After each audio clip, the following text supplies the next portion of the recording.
Hey there this morning. Today we're going to start talking about topic 13. It's going to be all about leadership. So first thing we're going to do is kind of break it down into types of leaders that are out there. We'll look at theories of leadership, really sort of like classic theories, things that have been around for a long time. We'll look at contemporary theories of leadership, which are more, the more current stuff, and then we'll, kind of go forward and say what are the directions in the future. Where is this research on leadership leading? Okay, so types of leaders. So we'll start with a story. A group of workers and their leaders are set a task of clearing a road through a dense jungle on a remote island to get to the coast where an estuary provides a perfect site for a boat. Perfect. The leaders organize a labor. Oh my gosh, OUR must have been. Hey, I didn't write this. I must have swiped it from a British dude. The leaders organize the labor into efficient units and monitor the distribution and use of capital assets. Progress is excellent. The leaders continue to monitor and evaluate progress, making adjustments along the way to ensure the progress is maintained and efficiency increased wherever possible. Increased efficiency. Then one day, amidst all the hustle and bustle and activity, one person climbs up a nearby tree. The person surveys the scene from the top of the tree and shouts down, "Wrong way." Okay. So, what is the moral of the story here? Managers do the right things, managers do things right, leaders do the right things. Okay. So, I like that.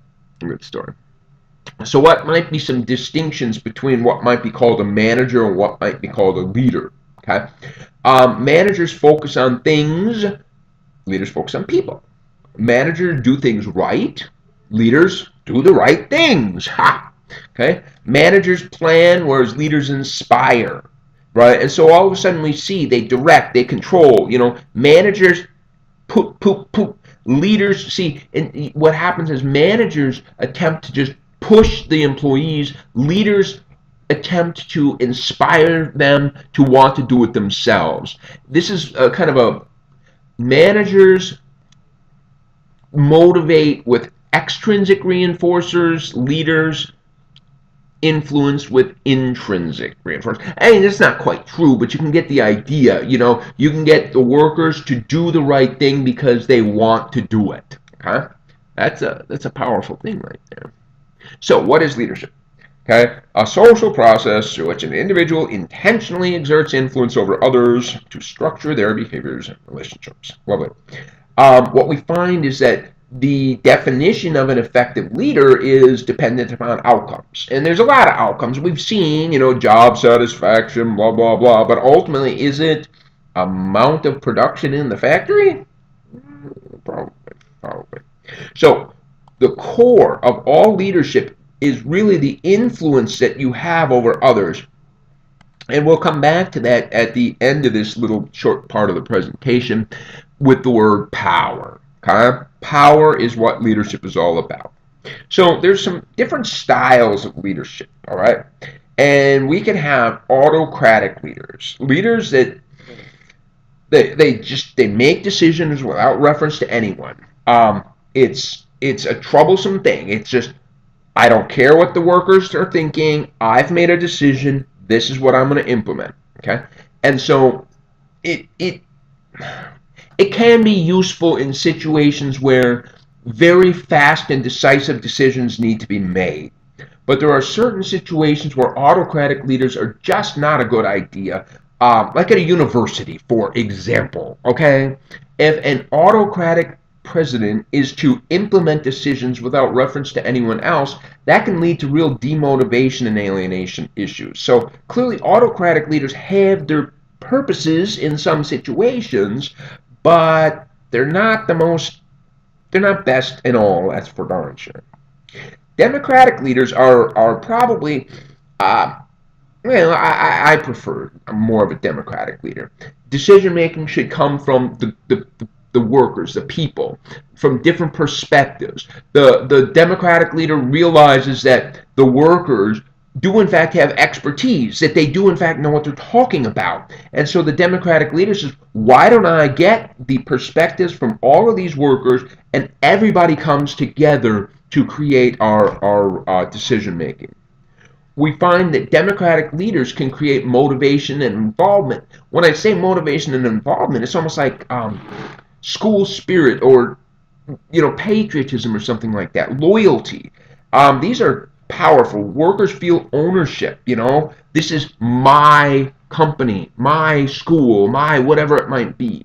Okay, so I like it, but the fact is, decision making is delayed. Okay, and to be honest, sometimes the decisions that are made are not the ones a leader would have made. Okay, and so a democratic leader needs to be able to say, if the group does in fact come to this conclusion that I don't agree with, we need to implement it anyway.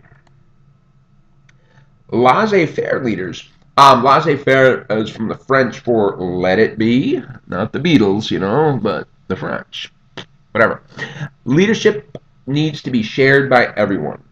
And that's tricky because leadership is supposed to be about power. One has power over another. And I don't know, I mean, it could be useful in like creative environments, okay? If you're in a creative environment but what happens is that how do you organize? You got to have somebody on the top that brings together all of the people or something. So laissez-faire leaders, they can work if you have really good teamwork going on in your company. But I'm having a hard time believing that most situations a laissez-faire leadership style is probably not a great idea. And then we get to my favorite. You do it because I said so.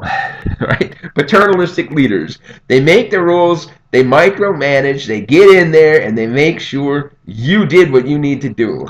I can't imagine there's a whole lot of company loyalty going on with a paternalistic leader. So leadership, right, is always ultimately based on, under my head here, I like this little bottom thing on the bottom first. In all social relationships, one member holds power over the other. That's true of every single social relationship.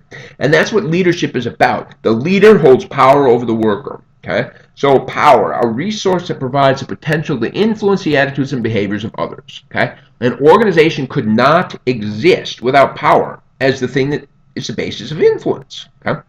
Well, one model of power says there's 5 different types of power. You have legitimate power, okay?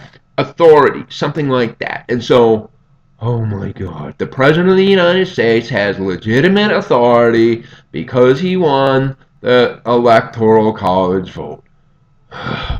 Whatever, okay? Reward power. That is power that you have because you control the rewards or outcomes of others. I have reward power over my children because I give them allowance, right? Yeah. Coercive power. That is, you have power because you have the ability to give the punishments over others, okay? So coercive power. The cops. You got it. Expert power. This is power that you have because you have knowledge that somebody else wants, okay? So an education creates expert power. Referent power is really a little different, and this is maybe like rubbing off charisma, right? You have power because people show respect to you, okay? So power is not always a good thing, right? I mean, you have to have this power structure in the organization, and the power structure forms the basis of leadership, and it forms the basis of all interactions in your company. However, it can corrupt decision making. Clearly, absolute power corrupts absolutely. And I'm going to leave that one alone and keep out the politics. Okay? But absolutely true. There's a reason that this is an old and tired phrase because it's still true. Okay? And so referent and expert power, however, are not just held by the top people in the organization. So like we said, the legitimate power, reward power, and coercive power tend to be the, quote, leaders. But these other two can be held by the workers. Of course they can. So what we find is when workers have expert power, okay, then they have the ability to strike, okay? Because if they do not have expert power, if all the power in the organization is held by the leaders, then the workers have no power, and what happens is the workers are replaceable. You're just another cog in a machine. And that, I mean, I could go on a rant on the basis of social inequality, but yeah, factory owners, put together an assembly line. Everybody called Henry Ford some kind of a genius, but he exploited the hell out of his people. People are working on this assembly line, and your job is to, snap this part onto that part and push it down the line. Snap. I was like, you got a problem? You're fired. It takes me 2 minutes to train your replacement. That's it. 2 minutes to train the guy after you. So without expert or referent power, the workers have nothing. And the workers are expendable and the workers are replaceable. But once you have expert power, then you have the ability to control the relationships. Okay, so we'll stop with that and we'll come back next time and talk about the more classic theories of leadership.